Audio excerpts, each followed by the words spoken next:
Fala galera, tudo bem? Estamos aqui muito felizes com o primeiro podcast da nossa igreja Âncora! Pelo que vocês podem ver aqui, nós estamos muito animados. A gente parece experts nisso aqui, mas na verdade nós somos muito esforçados. Essa é a verdade. Nós vamos falar, gente, sobre alguns assuntos, sobre algumas experiências que nós tivemos com Jesus, que os nossos pastores tiveram com Jesus, que o Josué teve, como nós chegamos até aqui. Teremos alguns assuntos muito importantes, alguns bastidores que vocês sempre perguntam durante as células, mas eu quero que vocês comecem se apresentando. Pode começar aí com o nosso pastor. Fala, gente, tudo bem? Então, bora lá desde o começo, né? Meu nome é Osnan, pra quem não me conhece. Pra quem me conhece, continua sendo Osnan. Sou casado com essa mulher linda, maravilhosa, já estamos juntos já há 14 anos. Eu tenho 31 anos, não parece, eu sei. Parece que tem bem menos. Claro. Mas, de início, acho que é isso, meu amor. Oi, gente, tudo bem? Eu sou a Brenda. Nós estamos pastoreando a Igreja Âncora, tenho 27 anos e sou esposa desse lindo, maravilhoso. Uau! E aí, Josu? Olá, gente, eu sou o Josué, um dos líderes de base ali da Igreja Âncora. Estou muito feliz de estar participando desse podcast. E eu tenho certeza que segredos serão revelados da nossa igreja. Será um tempo precioso aqui de nós compartilharmos um pouco da nossa história. Eu tô com muita vontade de já colocar alguns bastidores nossos, mas primeiramente eu quero saber, vamos começar então do começo. Quero saber dos nossos pastores, como foi o início. Você sempre pensou em ser pastor? Como é que foi isso? É uma direção? Como é que você recebeu essa visão? Em que momento da sua vida? Como foi? Conta pra nós aí um pouquinho. Nunca pensei, né? Acho que se a gente pensar, a gente fica louco. Mas não, a gente nunca pensou. A gente tem uma caminhada na fé cristã. Eu aceitei Jesus no meio de 2014. Eu e a Brenda, a gente tá junto desde 2009. E a gente tava passando por um momento meio difícil no relacionamento. Entre idas e vindas, a Brenda começou a ir na igreja. Eu já estava num lar cristão, meus pais eram cristãos, mas num determinado tempo a família toda se perdeu, se desviaram, tudo. E a Brenda então começou a ir na igreja no meio do ano de 2014 e ela falou, cara, Deus falou comigo. E eu falei, não, vem com esses papos aí. Esse negócio de Deus, assim. E ela, não, a gente precisa ir na igreja, é a única solução para nós. E a gente começou a ir na igreja, começamos a ir todos os sábados, era culto de jovens. E eu lembro até hoje, a gente começou a firmar muito nossos passos numa peça de teatro. Então a gente falou muito com nós, mas teve, até nós descer as águas, a gente teve um processo de 9 meses ali de cura, transformação. A gente ia no sábado, recebia a bênção, ia pra balada e assim a gente ficava durante 9 meses até a gente decidir se batizar, casar. Daí eu tomei essa decisão de nós casarmos. Desde 2015, então, em março nós casamos e no final de março nós nos batizamos. E eu acho muito importante esse relato deles, porque muitas pessoas vêm até a igreja e tem uma história muito parecida. Sim. Onde daqui a pouco a mulher vai para a igreja, ou enfim, o homem vai para a igreja. Alguém toma a decisão, né? Um do casal vai para a igreja e tem que daqui a pouco estar orando pelo outro. Então é muito importante. Eles permaneceram, né? A gente sempre fala sobre isso, sobre permanecer. A gente cuidar bastante dos pequenos começos, honrar, valorizar esses pequenos inícios assim, porque ao longo da caminhada eles têm que ser lembrados. Então, para os que estão chegando, para os novos, permaneçam, porque todo mundo tem um começo. Até os nossos pastores. E é interessante, Carloto, porque o encontro com Jesus, ele nos tira do modo sobrevivência, né? E ele nos coloca num modo que realmente, a partir de agora, nós vamos viver. A partir de agora, né, nós não só sobrevivemos, mas Deus nos dá um propósito quando a gente encontra Ele. E foi exatamente isso que aconteceu em 2014, porque nós estávamos separados, né? Sobrevivendo com muitas brigas, né? E Deus restaurou isso em todas as áreas. Quem aqui, né? Quem não passou não, né? por isso? E aí, depois desse tempo aí, a gente acredita que a Igreja Âncora já nasceu, né, no Já. coração de Deus bem antes disso, né? Tanto que o pastor, ele tem uma palavra, né? Ele tem uma palavra que fala sobre isso, ele conta um pouquinho de quando, ele sempre me conta de quando uma irmã, né, do círculo de oração, quando do ele era Coque. pequeno, quando ele era pequeno, uma irmã do Coque passou e viu ele jogando bola e falou que ele seria um pastor em São Leopoldo e que alcançaria muita gente. E eu lembro quando ela falou isso, eu falei, eu só quero jogar bola. Tô aqui de boa. Tu tá atrapalhando o jogo. E tudo, né, bem superficial. Continuei minha vida, ela seguiu a vida dela. Então, quando a gente se converteu em 2014, teve um processo muito grande, por isso eu sempre digo, não pule etapas, né? Respeite o processo. A gente queria muito se batizar, mas a gente sabia que a gente ainda tinha todo aquele processo de cura, porque até a gente se libertar de tudo aquilo, era muitas coisas. Então, a gente não pulou o processo, a gente demorou 9 meses mesmo para decidir casar, se realmente era isso que a gente queria, porque quando a gente casou, a Brenda tinha 18 anos, eu tinha 22. Eu era muito lindo, né? Mais lindo. Mas eu era magro. Bem magro. Bem E magro. também, naquela época, muitas pessoas dizem, né? Nossa, vocês se converterem nesse tempo é um milagre. O Joso mesmo compartilhou isso com a gente. Porque naquela época, nós que vínhamos, assim, de uma vida do mundo, assim, como se diz, né? Não, eu cheguei, já não podia mais pintar as unhas, né? Barba, eu já tive então. que botar uma saia, ele teve que tirar uma barba, mas eu acredito que nesse tempo realmente valeu a pena, sabe? Valeu a pena essa renúncia. Claro que hoje, nós entendemos que essa renúncia não é bíblica, né? Mas pra nós, naquele tempo, realmente, assim, valeu a pena. Era necessário. Era né? necessário, assim, pra gente, porque nós éramos muito vaidosos, né? De muitas formas, assim, e a cultura, assim, da época, e agora, né, continua a adoração ao corpo, né? E nós tínhamos muito isso, nós adorávamos muito. Então, nesse tempo, assim, foi necessário, né? Mas nós entendemos também que isso não é bíblico, né? E foi um processo muito, muito incrível. Assim. Hoje a gente dá risada, mas não foi tão fácil assim, né? Foi um processo muito de restauração em minha vida, na Brenda, cura de paternidade. Muita coisa Deus começou a fazer. Então, eu lembro que a gente, então, desde 2009, a gente promovia baile funk na Coab. Pegava a associação de moradores, a gente estava apertado em dinheiro, baile funk. Que daí ganhava ali 1.500, 2.000 na época, era muito dinheiro. Então, a gente estava apertado em alguma conta, vamos fazer um baile funk. Então, teve anos assim que a gente fez 3 no ano. Então, ganhava muito dinheiro. A gente sempre veio dessa vida, assim, muito frenética, rápido, querendo fazer as coisas tudo muito rápido. E quando a gente se converteu, a gente falou, pô, eu quero agora, eu quero isso, não quero parar, eu quero continuar com a mesma intensidade, só que agora do jeito certo. Eu lembro que o Josué, na época, era líder de jovem. O Josué foi meu líder, né, de jovem. Quem diria? Foi líder E a gente chegou, assim, muito, muito incrível, assim. A gente chegou a querer fazer tudo, querer ir pra rua, querer evangelizar, queria fazer tudo, assim.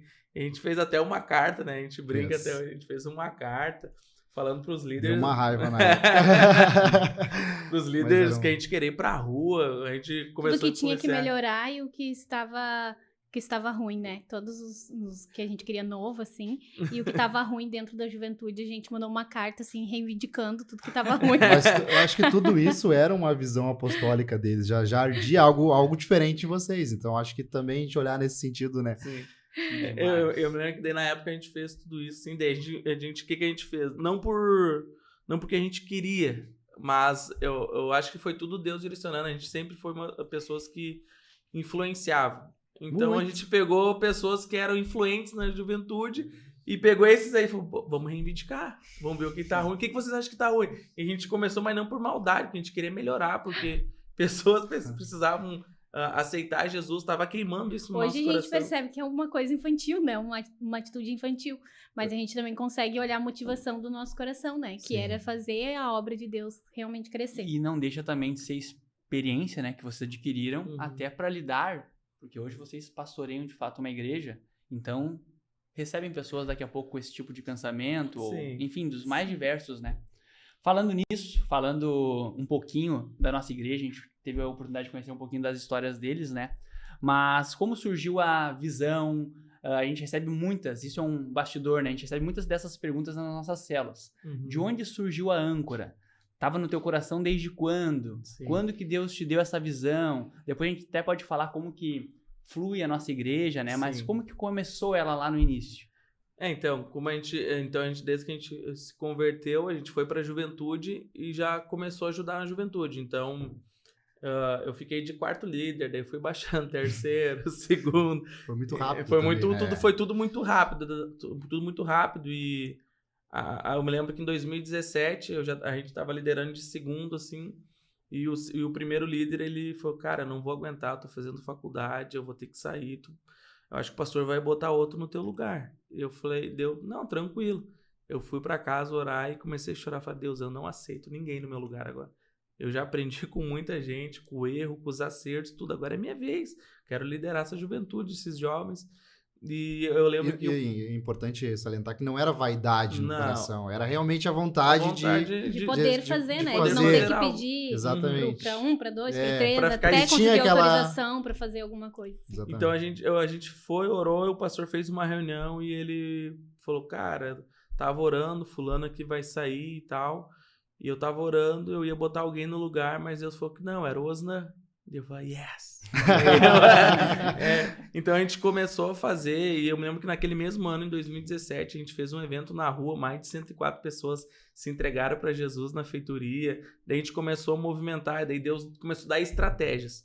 Então, em 2017, eu também recebi uma confirmação daquilo que eu tinha recebido quando eu era pequeno. A gente estava num retiro. Lá e da história da mulher que lá estava da jogando história, futebol. isso, jogando futebol. E daí em 2017 um pastor pregou num retiro dos jovens que a gente fez.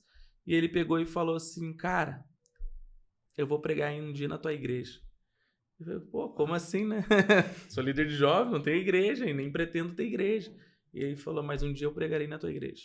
E eu, tá, beleza, seguiu a vida. Continuei liderando até 2000. E na realidade que a gente vivia, né? Se a gente pensaria que iria, se fosse pastor um dia, né? E pudesse fazer alguma coisa, ia ser pastor com 50 anos pra cima, né? Sim. Porque a realidade é bem diferente.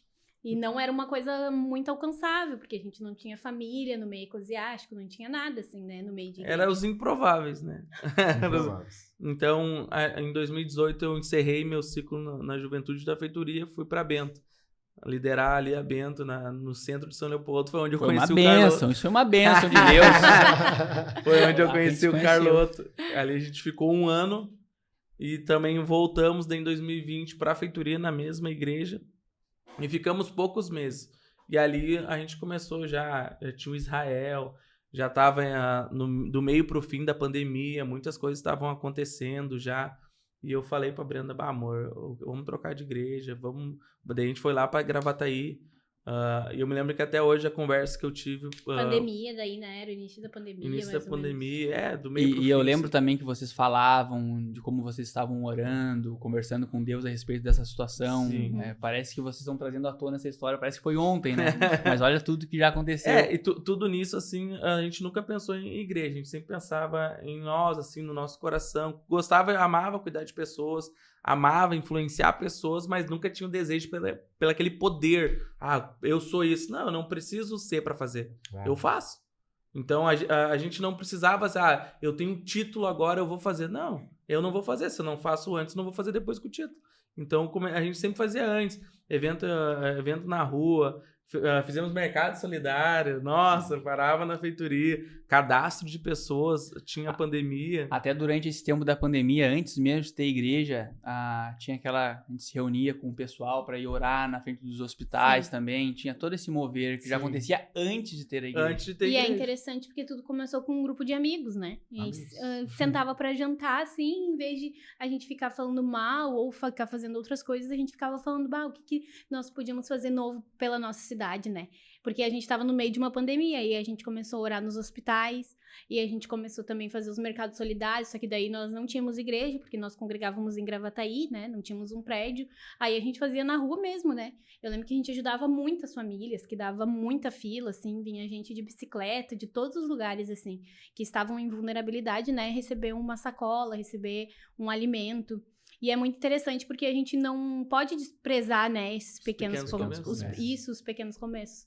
Porque se a gente despreza os pequenos começos, como que, né, é bem aquela palavra que fala, né, que como que Deus vai nos dar muito se a gente não for fiel no pouco. E não, isso não se trata só de dinheiro, né? Isso se trata sobre tudo. Ah, eu quero uma casa nova, mas tu não cuida da tua casa que é pequena, como que Deus vai te dar uma casa nova? Exatamente. Né? Ah, eu quero ser pastor, mas se tu não faz sem ser, né? Sem status, sem palco. Eu lembro também que muitas vezes eu sempre acompanhei, eles sempre foram nossos amigos, então eu sempre acompanhei vocês de muito perto, né? Então, em todos os momentos, né? E é muito legal também ver a gente fazendo as coisas na rua para as pessoas, alcançando pessoas. Eu lembro que a gente tinha banquinhos de plástico preto, a gente colocava numa praça, levava alimento para as pessoas de baixa renda, pregava o evangelho, orava por cura. Então a gente via as coisas acontecer antes mesmo de palco, de estrelismo, de qualquer outra coisa. A gente sempre olhava para as pessoas realmente, né? O amor às pessoas. Eu acho que isso vocês carregam e transpassam para as pessoas, né? E aí começou. Então a gente foi para essa igreja em Gravataí e em 6 meses que a gente estava lá, eu me lembro da oração que a gente, da conversa que a gente teve com o pastor por chamar de vídeo. Eu falei, pastor, eu não sei quanto tempo eu vou ficar aí. Eu não sei se eu vou ficar 1 ano, 2 anos, 10 anos, 20 anos, não sei. Mas eu sei que esse tempo eu preciso ir aí para aprender com o Senhor. Para estar mais perto. Ele falou, gostei disso. Porque tu não sabe quanto tempo, mas tu tá vindo por uma direção de Deus. E de fato não fiquei 1 ano, né? Eu fiquei 11 meses lá com ele. E eu me lembro que no 7º para 8º mês, ele meio que falou, cara, abre uma célula lá.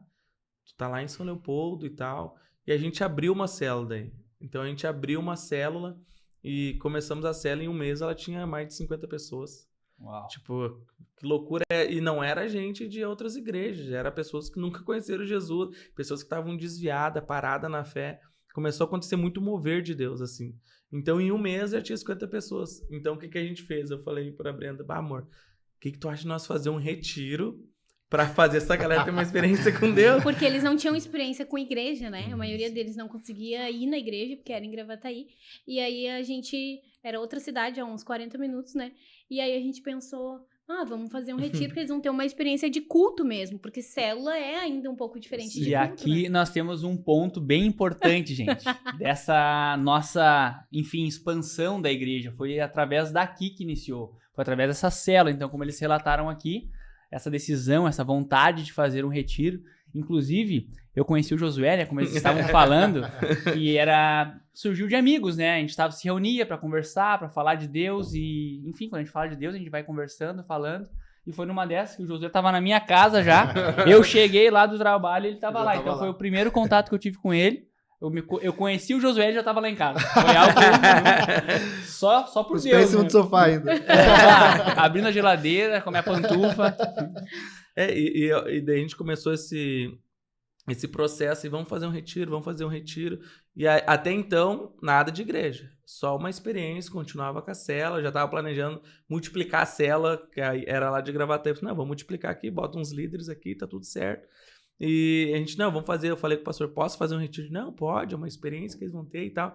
E eu comecei atrás, vamos fazer, vamos chamar o pessoal. Daí eu me lembro que o cara, não, meu tio, tem um lugar lá na essa história. Tem um lugar lá na praia, o negócio é incrível. Chegamos lá, chubrega, velho. Ô tio, quando se o senhor estiver vendo isso, tio, me desculpa, mas era ruinzinho o lugar, tio, perdão. E daí eu falei, Carloto, não tem condições, não tem como fazer isso aqui, acabou praia. 2 horas, né? Pra ir, 2 pra voltar. No frio. Daí eu falei, não tem como. Daí foi que a gente acabou num sítio com 50 pessoas. Só que daí... E foi sem essa intenção, né? Na verdade, a gente não pensou, vamos fazer um retiro. A gente falou, vamos pra algum lugar pra eles terem uma experiência de culto. E o Carloto, podia ser lá naquele lugar. E daí a gente recolheu um dinheirinho, assim, deles, né? Organizamos, assim, todo mundo deu um dinheirinho. E a gente foi. E daí não deu certo. A gente pensou, e agora? Né? Já estamos com o dinheiro das pessoas. Vamos fazer o quê? Vamos alugar um lugar pra ser um retiro mesmo. E aí não foi um simples retiro, a gente fez um retiro de cura e libertação. Foi demais. O primeiro que hoje é o demais. extraordinário, né? Que hoje é o retiro extraordinário. E nós nem tínhamos noção. Não tinha nem nome, né? Foi a partir dali, qual o nome que vai dar, sabe? Era um encontro com Deus, né? Mas a gente queria um nome, né? Mas Sim. o primeiro nome, né? O nome raiz, vamos dizer assim, era o encontro com Deus. Uhum. Aí dali surgiu o O extraordinário, que hoje é o extraordinário. né? Então, a gente começou assim, e daí eu me lembro que antes disso, Deus já começou a trabalhar muito em mim e na Brenda. Ele começou a trazer à memória essas palavras que eu tinha de que eu seria pastor, de que ele estaria entregando São Leopoldo nas minhas mãos. Isso é até falar isso, mas Deus ele falou isso de fato, e eu peguei essa palavra. Que muitas coisas iam acontecer na nossa cidade. Eu nunca desprezei minha cidade, nunca pensei em sair da minha cidade, porque eu acredito que aonde Deus nos colocar, nós precisamos ser luz. Uau. Então eu não preciso sair da minha cidade para prosperar. Eu posso prosperar dentro da minha cidade. Eu não preciso ir para outro país para ter um futuro. Eu posso ter um futuro dentro da minha cidade, porque não é sobre o lugar, é sobre quem está no lugar. Uau. E nós estamos no lugar. Então, eu lembro que a gente pegou, então, fez tudo isso, fizemos o retiro, e a gente pegou, então, e nessa conversa com o pastor, tudo assim, e Deus afunilando as coisas, eu me lembro que uma semana do retiro, ele ia pregar no retiro. E daí, eu falei, não, tá tudo certo, vai pregar o retiro e tal. Chegou numa semana, ele falou, cara, eu preciso conversar contigo, tô ainda aí na tua casa. Isso era de tarde, uma quinta-feira. E daí eu falei, tá, cara, beleza. Daí eu fui pra Brenda, tá apertando o negócio. E ali eu já tava com 50 pessoas pra ir pro retiro, tudo certo. Então ele chegou em casa, a gente tomou um café, daí conversa vai, ele vem, cara, olha só, tá me dando muito problema e tal, não tem como ter uma célula que cresceu demais a tua célula, eu pensei que ia crescer tanto. E o problema, na verdade, era porque a igreja que nós estávamos em São Leopoldo era da mesma denominação da igreja dele lá, né? E a igreja não permite que tenha células De outro de lugar. outras cidades naquela cidade. Aí ele nos falou, né? Ou tu fecha a célula, né? E deixa essas pessoas assim, ou tu abre uma igreja. Sim. Vai ter que sair, né? E foi apartar de mim. foi muito incrível, assim, porque quando ele falou assim, cara, ou vocês acabam com tudo, vai ser maravilhoso ter vocês lá, ou tu pregando lá, tu estando junto, servindo na igreja, vai ser maravilhoso ter vocês lá, vocês são talentosos. Ou tu abre uma igreja. No mesmo que ele falou isso, o Espírito Santo falou pra mim, tu vai ser um covarde.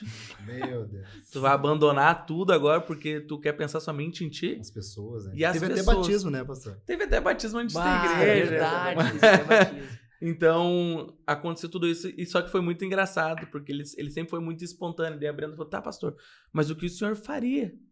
Daí ele falou, vocês são muito novos, vão abrir uma igreja. E quando ele falou, vão abrir, ele saiu da mesa, se levantou e se levanta, que eu já reconheço vocês como pastor. Se ajoelha, e não deu nem tempo de pensar. A gente se ajoelhou na sala de casa, e ele orou por nós e falou, Demais. Deus vai começar a fazer as coisas a partir de agora. Então, a igreja ela foi começando assim. Então, eu falei, não, o retiro é domingo, sábado e domingo. Isso aconteceu na quinta. Eu falei, não vou falar no retiro que eu vou abrir uma igreja. Senão as pessoas vão achar que eu estou me promovendo para abrir uma igreja. Não, e olha só que interessante, né? Eu tava lembrando porque daí várias pessoas, assim, né, contestavam e falavam, nem são consagrados, né? Muitas. Muitas Batizar gente... pra quê? Que batizar, é isso? como que vão batizar as pessoas se nem são consagradas? Várias coisas assim, né? Só que ele tinha uma palavra também, que a vida dele seria como Davi, né? E que ele seria consagrado entre as malhadas. Uau. E foi exatamente assim. Aí sempre, é como se Deus nos protegesse com essa palavra. Uau. Porque sempre que a gente ouvia alguém assim, falando, né? Como que estão fazendo se nem são pastor de verdade? A gente falava, pra Deus a gente né? Porque ele já havia falado. Então, acredito... que a gente acredita, não precisa de um título. Porque, pô, eu posso batizar? Posso. Eu posso. Aquele que crê e for batizado será salvo. Alguém precisa crer, alguém precisa estar ali disposto para batizar a pessoa. E a nossa paixão, assim, por Deus e pelas pessoas, sempre, a gente entendeu que sempre foi o centro da nossa vocação, né? Sempre foi, é um privilégio, né? Servir a Deus e servir as pessoas. Então, a paixão pelas pessoas sempre foi o centro da nossa vocação. Então, nós éramos cegos por isso, sabe? Poderia o mundo estar caindo ao nosso redor, mas nós estaríamos ali protegendo a ovelha, sabe? Então, é o centro da nossa vocação. Então, a gente ouvia tudo e fingia demência. Então, a gente começou dessa forma. Então, fui pro retiro sabendo que eu já não estava mais em Gravataí, que eu já não fazia parte daquilo lá. E só que quando o pastor saiu na quinta-feira de casa, ele falou, agora Deus vai começar a abençoar vocês. E eu falei, cara, não tenho R$1 para comprar nada, nem sei como eu vou começar. E daí eu lembrei, lá do lado do box do Carloto, tem um negócio que tá fechado. Eles fizeram sala, o prédio uma novo, sala. uma sala e tá fechado. Eu falei, Deus, Aham. então se tu quer mesmo, né? Se tu quer mesmo, eu quero aquela Bota sala. a prova. A confirmação A da confirmação confirmação. da confirmação da confirmação. Eu falei, se o senhor quer mesmo, o senhor me dá aquela sala com 2 meses sem pagar e eu não tenho calção. Loucura, não tem como, isso é impossível. Até porque eu conheço o dono do prédio e eu Seu sei Zé, que né? ele é um negociador, né? Então isso Sabe. tudo era impossível. Eu mandei pro Carloto, Carloto, consegue chamar o cara aí, o dono, quero ver o prédio agora. O Carloto foi lá, fez todo o mesh. A gente foi ver o prédio não tinha nem tomada, nada ainda. Eu falei, cara, é aqui. Senhor, me dá, deu. Eu falei, Carloto, faz essa proposta para ele, se ele aceitar, é de Deus. Daí o Carloto, não, me olhou meio estranho assim, tá? Não sabia, Como é que não é? tava entendendo nada e tal. Daí eu me lembro que daí a gente ia embora, o Carloto, daí ele chamou, olha só, eu tenho um dinheiro aqui, ele e Yasmin assim, eu tenho um dinheiro aqui que era de um dízimo, mas Deus falou que não era pra me dar na minha igreja, era pra me segurar. E eu não sabia por que eu tava segurando. Daí ele falou, mas Deus agora me falou que é pra vocês. Uau. E daí ele entregou, foi a primeira oferta. Daí eu me lembro que a gente se olhou assim, a Sério? Brenda, a gente encheu os olhos de lágrimas, daí eu liguei pro pastor. Cara, tu nem sabe, já aconteceu isso. Ele falou, só vai, continua. E daí o Carloto fez a proposta, no outro dia o Carloto falou, o seu Zé aceitou a proposta. Eu falei, não, mas daí... Aí a gente foi conseguindo tudo, assim, né? Deus foi provendo todas as coisas. Mas é muito interessante porque a gente não encontra pessoas hoje como o pastor Oséias, né? Se a gente for falar assim. Na nossa época, aquela época que a gente tá vivendo ali, a gente não encontra pessoa como eles. Que acreditam independente de denominação, sabe? Que pensam fora da Uma caixa. visão apostólica, Uma né? visão apostólica, porque outro, né, falaria, não, vem pra mim, tu lá na igreja vai dar mais fruto. Exato. E ele realmente teve, né, a gente até quer agradecer ele, né, nossa vida, honra a vida dele, porque nós somos frutos, sabe, disso que ele carrega junto com ele, de acreditar nas pessoas, e é por isso que a gente acredita muito nas pessoas. Além de todo o aprendizado, né? Além de todo o aprendizado, né, que ele nos trouxe, assim, e ainda poderia ter se ferido por causa disso, né. Verdade. Né, dentro da denominação dele, mas mesmo assim ele obedeceu a Deus, foi obediente a Deus. Então teve esse início que foi difícil, complicado, provando, pedindo provações para Deus, confirmações. E como foi daqui a pouco o início lá? Como foi a primeira celebração? O que nós tínhamos como igreja já? Tínhamos membros, né? Eu quero falar uma coisa. Pronto, eu tava esperando. Teve umas pessoas aqui, né? Teve alguém aqui do lado que demorou pra Decidi, tava Não, em cima do muro. a sintonia com Deus a conexão tava complicada. Bah, será que é, Senhor? Tava passando uns passarinhos. Tava acordando sinal. Então, o Carloto e Yasmin, Pronto. um beijo pra minha esposa, escolheram, né? Bah, nós vamos com ele, é uma direção de Deus. E ele aqui, ó, ficou, será que Eu é, já Senhor? caminhava com eles há tempo, Não, sabia, tudo conhecia. Tudo Nós bem? éramos um grupo de 5 Era só um amigos, né? detalhe. De 5 casais de amigos, né? Ah, E a igreja nasceu mesmo desses 5 casais, né? Porque a gente tinha muita sede de fazer as coisas. E eu lembro que essa coragem que a gente carregou também, e essa ousadia de acreditar realmente nas pessoas, né? Nos trouxe muito o favor de Deus. Né, quando a gente acreditou nas pessoas. Eu lembro que na primeira culto que a gente teve, né, é engraçado até, mas a gente não tinha ninguém na hora, assim, tava quase na hora e a gente pensou, quem que vai cuidar do som hoje? Essa aí foi uma Quem que vai cuidar do som hoje? E aí todo mundo se olhou e o Mike falou, né, o Mike e a Joyce, ele falou, tem lá o meu cunhado. Mas ele tá bêbado. Ele é desviado, ele tá bêbado, né? Ele bebe Mas todo ele dia. sabe mexer. Mas ele sabe mexer. E a gente falou, tá, bora, manda Eu ele. me lembro que o cara, ele veio assim, começou a mexer no som, o som terrível, umas caixas grandes, mas umas caixas de abelha, muito ruim o som. Eu me lembro da primeira mensagem, eu preguei o Deus que cura. Quando não parava de funcionar e tinha que pregar sem o microfone. Sem o microfone. Foi Era uma o benção. início e a gente não despreza isso. E eu me lembro que daí eu falando daí no final, agradeci o Anderson. Hoje o Anderson, pra quem não sabe, ele é integral na igreja. O cara é uma benção, uma transformação. Ele tá desde o início. Veio bêbado. O MacGyver. Ele veio bêbado ali pra cuidar da mesa de som. E imagina se eu fosse um religioso. Eu falava, não, esse cara aí, que ele tá bêbado? Que tá profano com o sagrado? Como isso? Mas era o que tinha. Era o que tinha. E o improvável se tornou provável. Hoje E o cara é Deus uma benção, restaurou, Deus né? restaurou ele. Queima Queima por igreja. Jesus. Hoje é um cara que zela pela presença, tá ali integral na igreja, trabalhando pela igreja. Então teve esses pequenos começos. Eu me lembro quando eu fui agradecer pra ele, bom, um cheiro de cerveja horrível. Eu falei, meu Deus. Daí ele falou, não, no próximo final de semana eu tô aí de comigo. novo. É E ele comigo. nunca parou. Se escalou, Todos se os escalou. domingos. Ele nunca mais parou de Depois vir. dali nunca mais parou. Nunca mais parou de vir. Realmente, Mas literalmente. a gente lembrando assim do passado recente, né? Porque a gente tá falando, parece que faz o quê? 10 anos. 10 anos. Só que foi há 2 anos 2 isso. anos e pouco, né? E esses tempos na célula eu falei sobre nós valorizarmos de fato esses pequenos começos, esses pequenos inícios. E teve uma palavra, enfim, que tu falou no retiro sobre a porta da decisão. Uhum. A partir da tomada da decisão é difícil, é complicado, mas as coisas começam a se abrir, Deus começa a prover. E a igreja ali então não tinha nada, surgiu 2 meses de aluguel com uma carência, aí surgiu uma oferta de algumas cadeiras, foram 60 cadeiras. 60 cadeiras. Depois eu consegui mais 40. A gente começou a igreja com 100 cadeiras.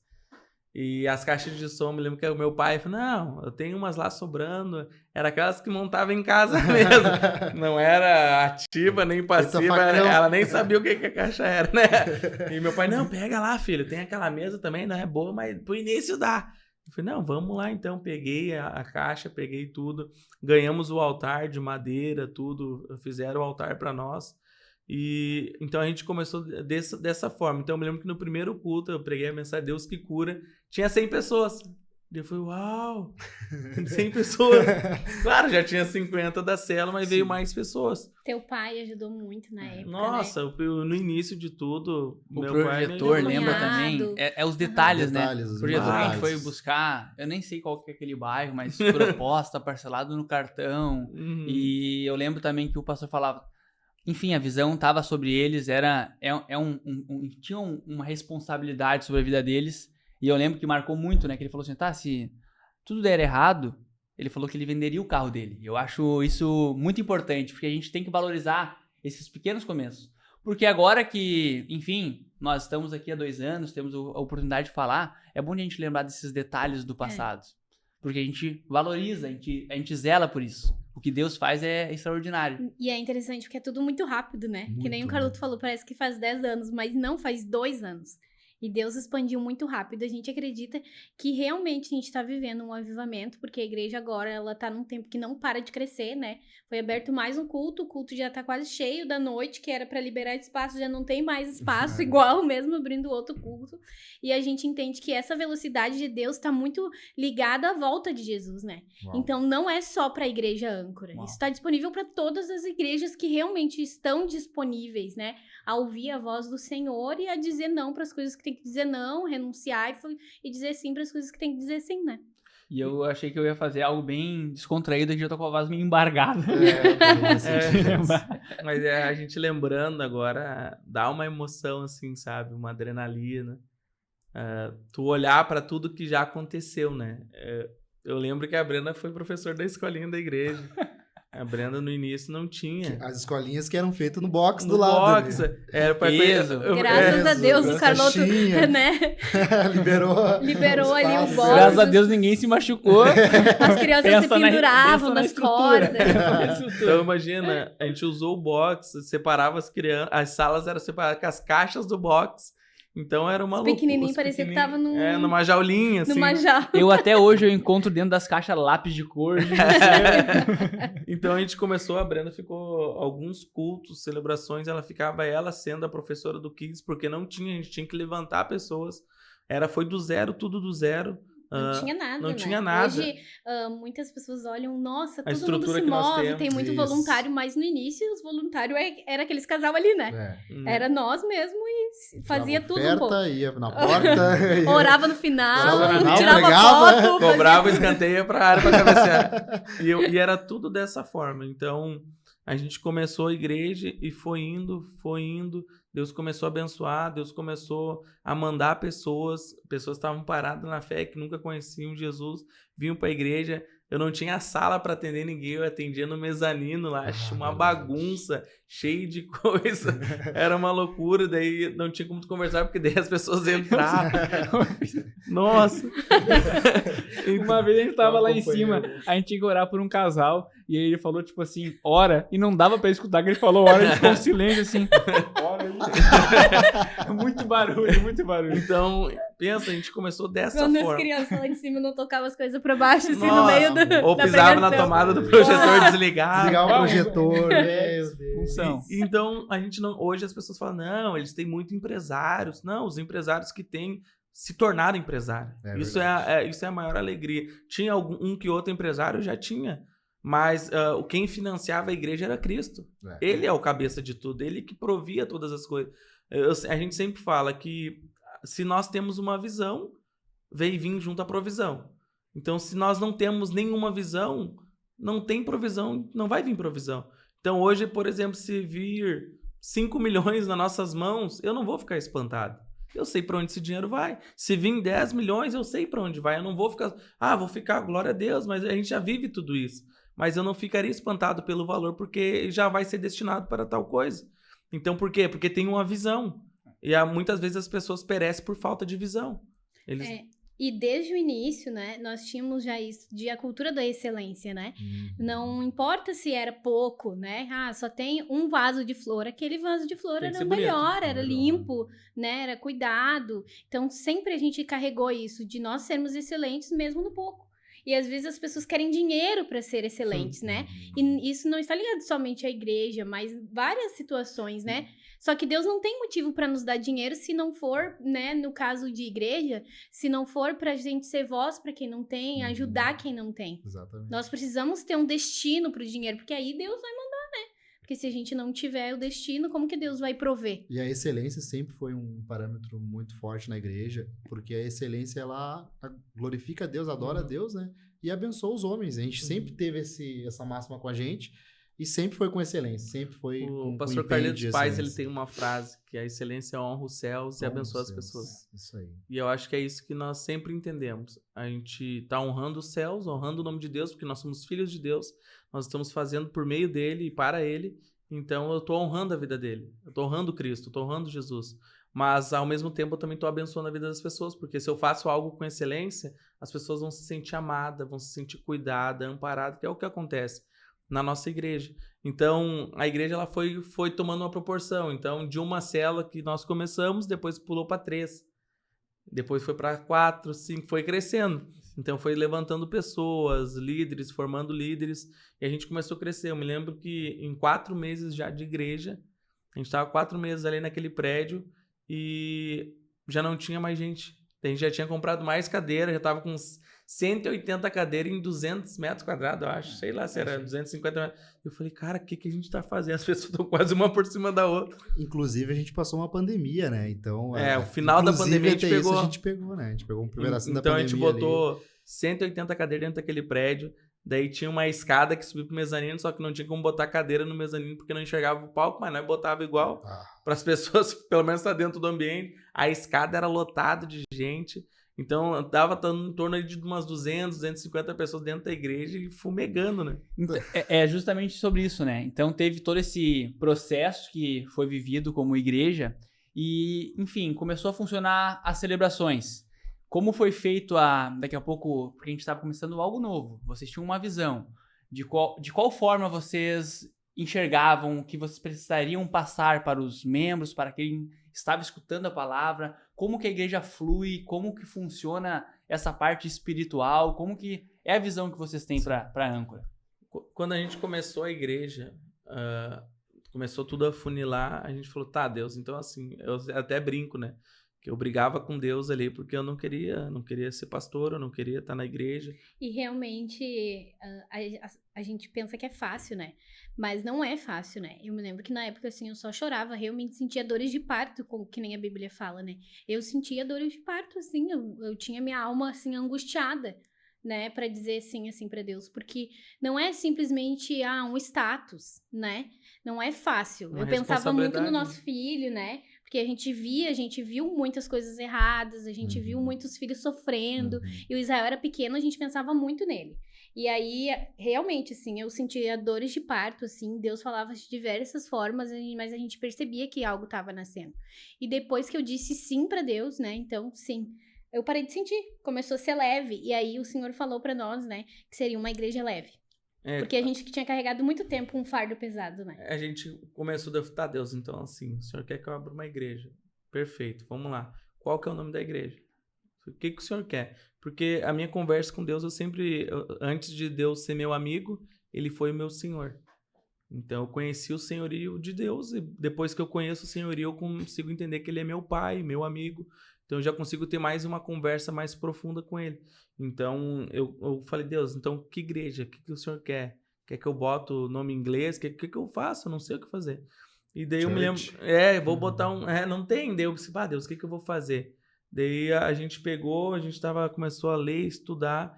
Daí do nada veio assim, o Espírito Santo, né? Falou pra mim, âncora. Falei, âncora. E abrindo igreja âncora. Daí eu falei, tá, mas onde é que tá na Bíblia isso? Né? Igreja âncora. Daí a gente foi lá em Hebreus 6,19, fala sobre que a fé é como a âncora e tal. Eu falei, tá, Deus, mas o que isso significa dele falar? Ele começou a falar comigo e com a Brenda a respeito de dando todos os fundamentos. Ele falou, filho, as pessoas vão vir feridas, as pessoas estão sem propósito, elas não têm perspectiva de vida e elas vão vir jogar a âncora ali. E a âncora no navio é quando o navio está em grandes situações de vulnerabilidade, situação difícil, tempestade, ondas gigantes jogam a âncora no mar para que haja firmeza, segurança. E Deus falou, pessoas vão jogar a âncora ali e elas vão se sentir seguras, firmes para o propósito que eu tenho para a vida delas. Uau, é isso. Quando eu abri, então vai ser uma igreja que ama, capacita e envia. Uau! Daí quando a gente, que ama, antes de nós amar, ele nos amou primeiro. Uma igreja que capacita, ele é o nosso mestre, ele nos ensina. Uma igreja que envia, ir por todo mundo e pregar o evangelho. Mas a gente, mas tá faltando algo. Tá faltando. E quando a Brenda teve isso, eu disse, eu disse sim para Deus, eu tô leve. Ela falou, leve. Uma igreja leve, que ama, capacita e envia, leve, porque o jugo do Senhor é leve, o fardo é leve, é suave. Então a gente é livre dessa religiosidade. A gente sempre diz que a gente lidera pessoas livres. Eu não tenho como eu colocar uma coleira numa ovelha. Não tem como eu colocar um cercado para a ovelha. Porque eu estou limitando ela. E eu estou fazendo com que haja interesse da parte dela. Então a gente deixa um gramado livre. Deixa um gramado livre porque são pessoas livres. Nós lideramos pessoas livres. Então a religião ela faz com que nós aprisionamos as pessoas e elas fiquem com medo. Mas o reino ele deixa as pessoas livres. Elas vêm por livre e espontânea vontade. Elas querem estar ali, que é o que acontece hoje na igreja. A igreja começa o culto 7h30, 4 horas da gente na igreja. Eu ainda falo, vocês não vão embora, meu Deus. Porque as pessoas são livres, elas querem estar ali. Eu lembro que antes eu ia, às vezes, meio, 7h30, 8 horas o culto, eu ia 7:55. Ou me atrasar, morar do lado da igreja. Porque há uma diferença quando a gente lidera pessoas livres. Então a gente quer estar no lugar e não é forçado a estar. Uau. E na verdade, às vezes, o senso de proteção não permite a gente viver o verdadeiro evangelho, né? Porque o senso de proteção, ele nos limita. Ele acaba dizendo, né, não vai, porque senão tu vai cair de novo. Mas a segurança de Deus vai, não peques mais. E, na verdade, é isso que a gente carrega junto com nós, né? Nós capacitamos, né? Através do Senhor, através da palavra, o Espírito Santo capacita as pessoas e depois vai, não peques mais. Não fica demorando, assim, anos para uma pessoa poder cuidar de outra, para uma pessoa poder dar frutos. É tudo no tempo do Senhor, Mas quando nós temos segurança no Senhor, vai, não peques mais. Você foi perdoado agora tu é livre. Foi o que aconteceu com a mulher samaritana, né? Sim. Jesus teve um encontro com ela no poço. E fala, olha, tu teve 5 maridos e esse que tu tá não é teu também. E ela fala, veja que tu és profeta. Não, eu sou o Cristo. E quando ela tem aquele encontro com Jesus, não teve um período de 2, 3, 5, 10 anos para ela começar a pregar o evangelho.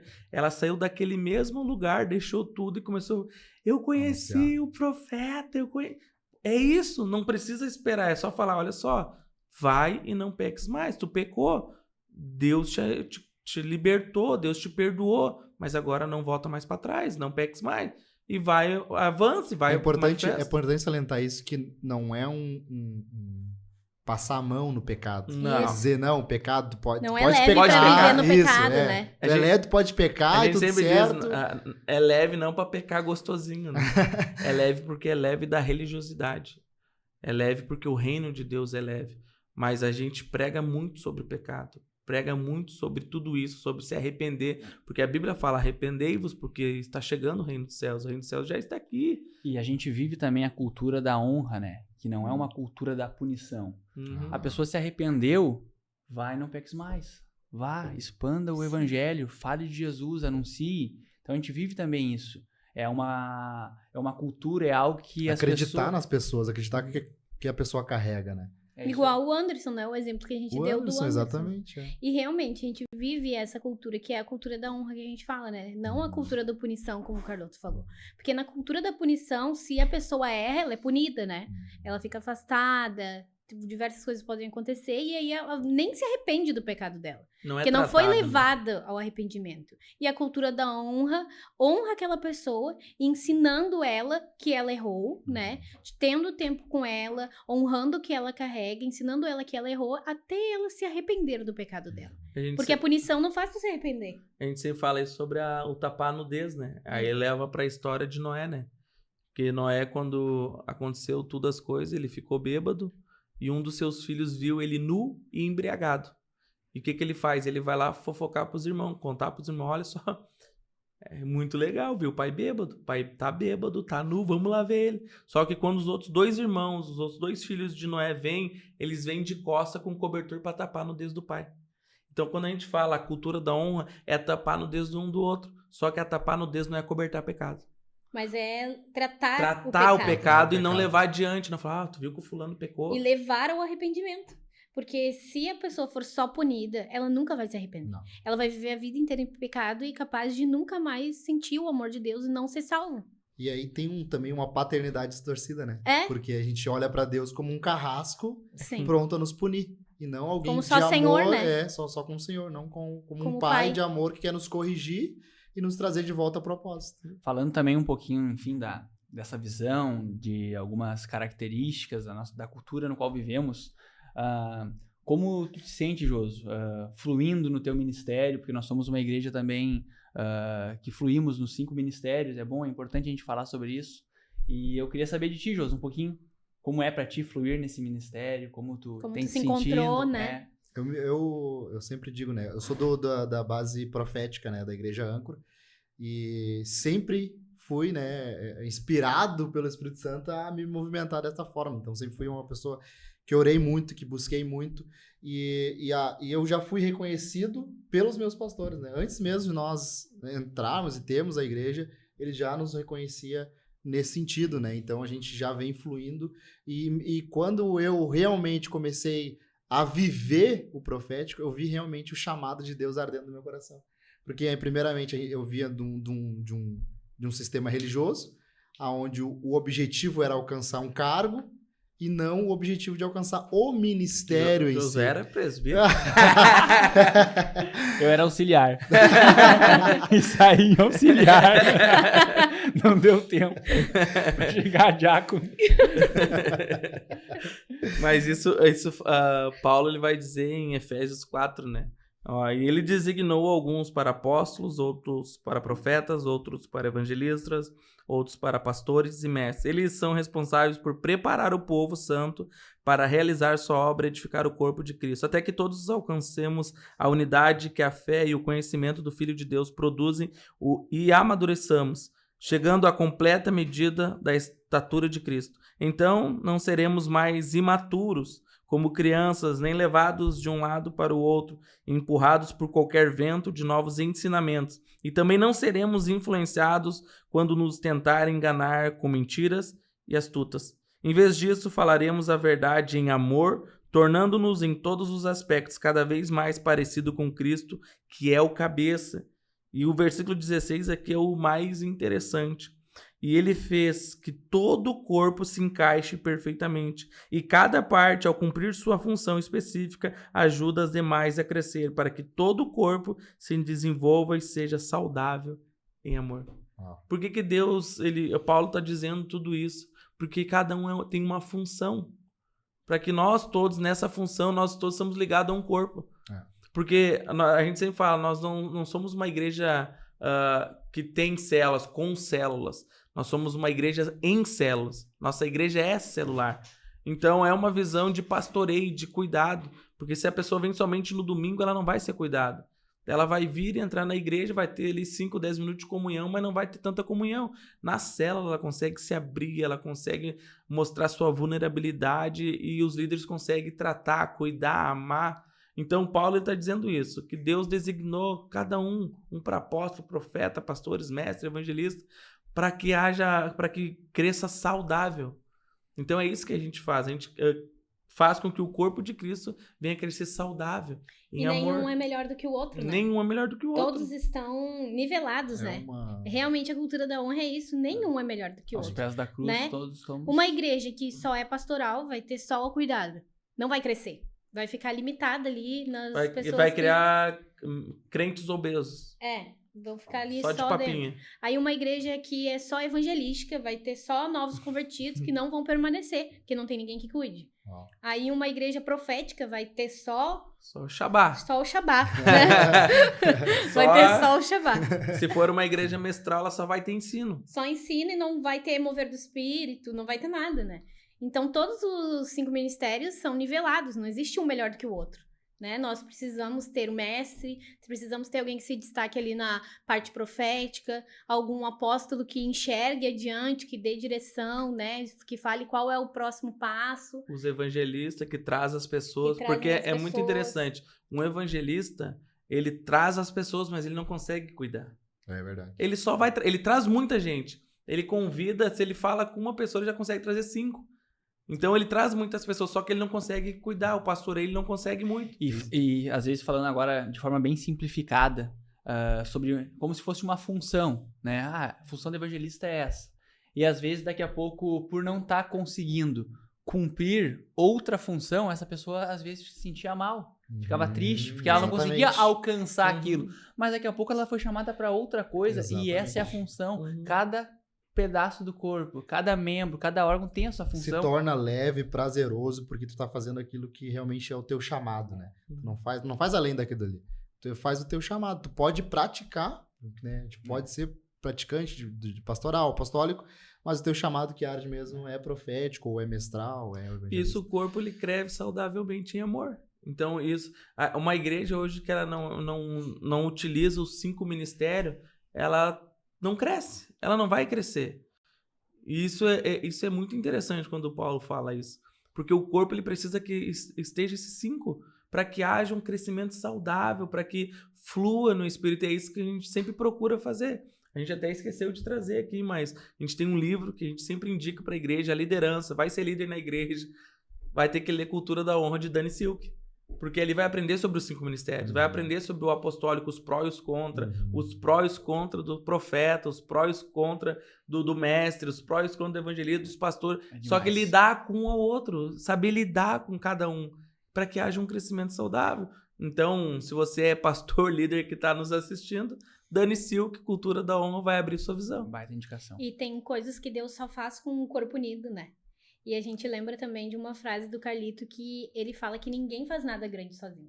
E é exatamente isso, né? Quando o líder ele quer fazer tudo sozinho, quer os 5 ministérios na mão dele, ou ele morre ou ele mata, né? Se torna centralizador, né?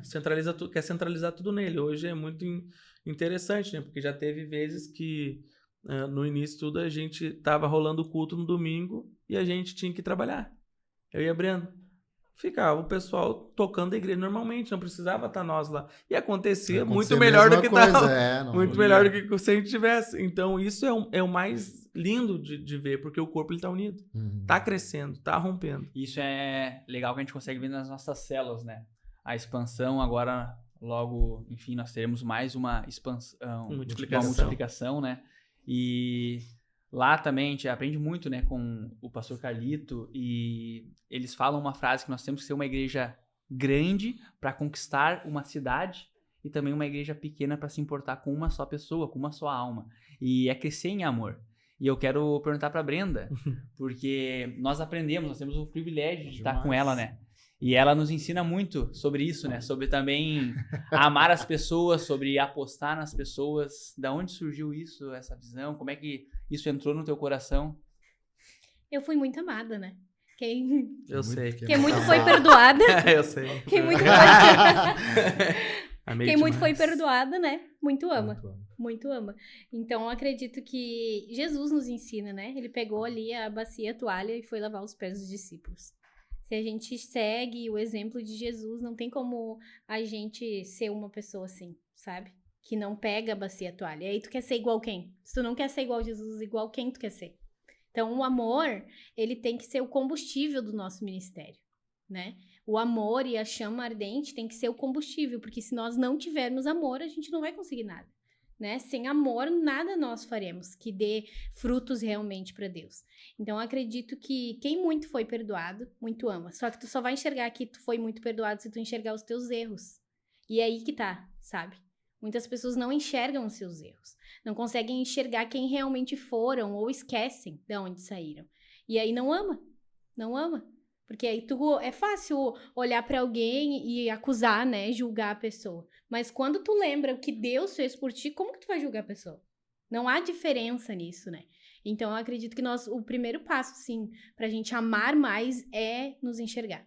E realmente, como o profeta Joel disse, para não rasgarmos as nossas vestes, mas rasgarmos o nosso coração. E a gente só vai enxergar isso se nós rasgarmos verdadeiramente o nosso coração. Eu sempre falo, né, de nós termos uma pessoa que enxergue o nosso ponto fraco, né? Ponto cego, né? O nosso ponto cego, que é o nosso ponto fraco, né? Porque aí a gente vai ver que a gente não tá sempre certo, né? Porque senão a gente vira uma pessoa soberba, né? Com as bênçãos. Soberba, embriagado com as bênçãos do Senhor. Quem é tu, né? Praticamente aquela quem é tu. Jogou aonde? Mas isso é muito engraçado, né? Porque a Brenda ela tem essa facilidade, né? De lidar, de amar as pessoas. As pessoas pode fazer qualquer coisa pra ela, passou uma semana, já nem lembra mais e tá tudo certo. Eu já não, eu já é diferente.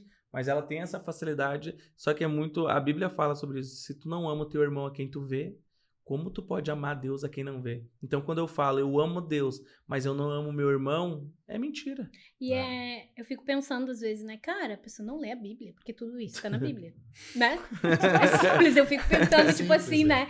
Tipo, alguém me fala alguma coisa assim, ou fica vivendo uma vida, né? Às vezes um pastor que fica vivendo uma vida assim, um líder, sabe? Que fica vivendo uma vida assim, de muita justiça de Deus. Eu fico pensando, ele não lê a Bíblia, né? Porque isso tá na Bíblia.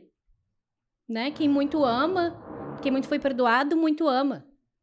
Essa pessoa não lê a Bíblia que Jesus lavou os pés das pessoas. O que ela lê? E Jesus amava estar com os perdidos, né?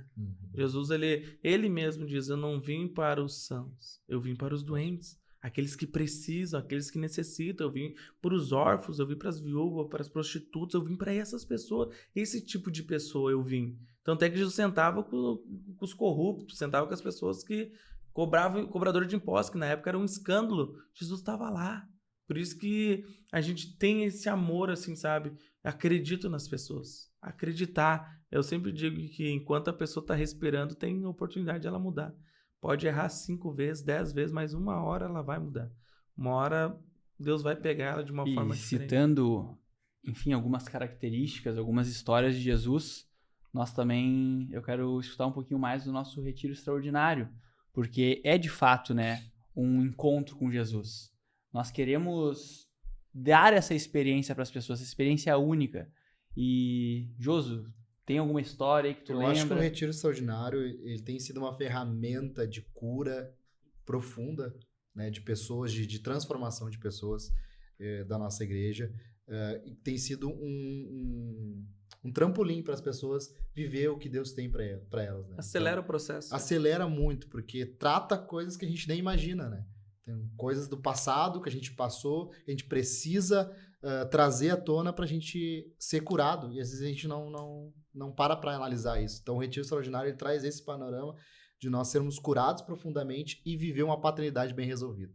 Acho que se encontrar na identidade, se encontrar nisso tudo, né? Eu não posso falar muito, senão vou dar spoiler. E é tratado todas, né? É tratado bem na raiz, assim, desde a tua infância. E é realmente o que muitos não querem mexer, né? E a religião, inclusive, não quer mexer nisso, né? Porque e aí, dá trabalho. porque né? dá trabalho. Dá trabalho. Dá também. trabalho. Tá Nós Cuidado, amor. nós ficamos muitos anos, assim, convertidos, assim, vivendo uma vida religiosa, aprendemos e somos muito gratos por isso, né? Nós honramos muito as nossas raízes, porque a gente aprendeu demais, foi ali verdadeiramente que nós crescemos, né? Em Deus, assim, ficamos maduros até um nível, mas tem um nível de Deus que somente com cura a gente vai acessar, porque senão a gente não acessa. Né, um nível de intimidade com Deus. Se eu não for curada, né, na minha paternidade, se eu tenho alguma ferida, se eu não for curada em alguma área, eu não vou ter intimidade com Deus, né? Eu não vou ter Deus como pai, eu vou ter Deus só como Senhor. Ou às vezes ao contrário, eu vou ter Deus só como pai e vou achar que viver uma vida em pecado tá ok, porque meu pai me perdoa. Um pai permissivo, É. que permite tudo. Isso, pai que permite tudo. Isso até a gente tem que deixar muito bem claro, né? Todas as pessoas que forem ouvir esse podcast, ouvir tudo isso. Cara, se tu tá vivendo de aparência, fuja logo. Tu tá perdendo o tempo e tu tá atrasando o que Deus tem pra tua vida. Fuja desse lugar, não tenha medo. A gente falou sobre a porta da decisão, ó. A pior porta para entrar é da decisão, porque é difícil decidir, é difícil você sair do muro, é difícil você dar aquele primeiro passo, mas no momento que você entra nessa porta, há uma infinidade de coisas, há um mar muito grande que o Senhor tem para você. Então, se você vive uma vida de aparência, uma vida que é só superficial, é só por o que estão te vendo por fora, mas tu não mostra a tua vulnerabilidade, sai, fuja correndo, vai para um lugar onde Deus te quer. Eu sempre digo, desconfie de pessoas que é certinho. Tem que confiar em pessoas que é vulnerável. Porque se tu confia em pessoas que são vulneráveis, tu pode confiar nessa pessoa. Porque ela tá mostrando o pior dela. Ela tá mostrando... Porque, não, meu casamento é bênção. Meus filhos são bênção. É tudo bênção. Tudo sempre bem, tudo sempre sempre acorda bem. de bom humor. Desconfia dessa pessoa. Porque essa pessoa ela não é confiável. Mas se vem uma pessoa que é vulnerável, acorda um dia meio da pá virada, estressado, já, o casamento não tá bem, mas tá procurando... Pede ajuda, né, que quer melhorar. Essa pessoa, ela tá entendendo o que Deus quer dela. Essa pessoa tu pode confiar, porque essa pessoa ela tá mostrando o pior lado dela. É isso que a religião faz. Ela faz as pessoas esconderem o pior. E aí não é tratado, E daí né? não é tratado. E nós sempre falávamos assim, né? Até há pouco tempo nós falávamos, né? Não quero ninguém. Que nem um religioso venha. Sim. Nós sempre falávamos, porque realmente dá trabalho, né? Mas nós damos trabalho também, nós demos trabalho, e realmente dá trabalho, e a gente falava. Só que aí o Senhor falou conosco, quem são vocês para escolher a ovelha, né? Vocês querem escolher a ovelha? Essas pessoas não precisam do que eu estou dando para vocês, então é só para vocês. Elas podem continuar doentes e feridas. Porque isso se tornaria outra bolha, né? Se tornaria outra bolha. Existe a bolha da religiosidade, mas existe a bolha, não, agora é com nós aqui, não, é dessa forma aqui, não, é outra bolha que nós vamos entrar. Que nem a Brenda falou, nós não queríamos, não quero pessoas religiosas, pessoas que vão vir de outra igreja aqui, não quero, a gente não quer. E de Deus bate nós, né? Pô, o que tu tá achando? Quem é tu pra estar escolhendo? Pode o vaso falar pro oleiro como ele quer ser feito? Não tem como. Daí a gente falou, tá, Deus, manda então. Pode mandar, a gente quer então. Então é tudo isso. Parece ser simples, mas não é. Mas a pessoa também tem que querer uma mudança. A Brenda falou sobre isso. Nós estamos vivendo um avivamento, um despertar do Espírito. E tá acontecendo muita coisa em São Leopoldo. E nós cremos que isso não é nem o começo. Sim. E uma igreja só não suportaria o tanto do derramar que Deus quer, né, nesse tempo. Então, eu entendo que todas as igrejas que tiverem disponível, todo pastor que tiver disponível para sair fora da bolha, né, com certeza. E eu não falo da bolha denominacional, não. Eu falo da bolha do seu coração mesmo, da sua mente, da sua limitação. Porque Deus é muito maior do que nós. Então, se ele quiser derramar algo novo, um poder que eu nunca vi, quem sou eu, né? Pra limitar. Pra limitar e ser tão racional. Gente, acho que já chegamos em 1 hora, né, de podcast. Esse foi o nosso primeiro episódio. Nós contamos um pouquinho da história, né, de como surgiu a igreja, um pouquinho da história dos nossos pastores, do Josué. E nós queremos deixar aqui para vocês nos acompanharem nas redes sociais e aguardarem o próximo podcast da Igreja Âncora. Fiquem Que atentos. falaremos sobre esse novo tempo, né? Exatamente. Novo Falaremos tempo então que sobre... a gente está vivendo Estamos agora, vivendo agora. na nova igreja, que já estamos há um ano, na verdade. Vamos Projeto falar. Neemias. Ih, Projeto tem muita Neemias. coisa por Bastante aí. coisa, hein? Muito Tem muita milagre. história aí. Isso que se nós fôssemos contar tudo, a gente contou de poucas coisas. Não, Algumas coisas. há horas e horas para nós contar tudo. Agora nós contando, tá me lembrando de mais coisas, assim. Então, mas não tem como contar. A gente foi contando pouco. Uhum. Então, se prepare porque tá Eu por acho que é vir. importante salientar as chaves que foram liberadas, né? Nós vivemos dentro de uma visão, Uhum. cumprir o propósito de Deus, que é muito importante, amar as pessoas, né? Cumprir os 5 ministérios, são chaves poderosíssimas. Uhum. Nós não somos os melhores. É. Não, Ih, nem estamos- não, estamos né? Tão bem longe. longe Nem os disso, únicos. E né? devemos também valorizar os pequenos começos, Pequenos o começos. início de tudo. As nossas saber raízes, né? saber que todos nós passamos por processos, então a gente deve permanecer, prosseguir em conhecer Jesus. E também as pessoas que acreditaram em nós, né? É Que verdade. acreditaram em vocês, Verdade, né? Quando muitas. nós nos convertemos, quando vocês também. Gente, eu honro muito, né? Muitas pessoas que oram até o dia de hoje, né? Oram pela minha vida. Muitas irmãs do Coquem oram por mim. Eu então- amo elas, né? Não, é demais. Então, esse agradecimento é eterno, né? Com certeza. Então tá, gente. Fiquem atentos nas nossas redes sociais e aguardem o próximo episódio que falaremos um pouquinho da nossa expansão, Bem do novo história aí, prédio, hein? Projeto Neemias. Até lá, Deus abençoe. Falou! Feito! Valeu!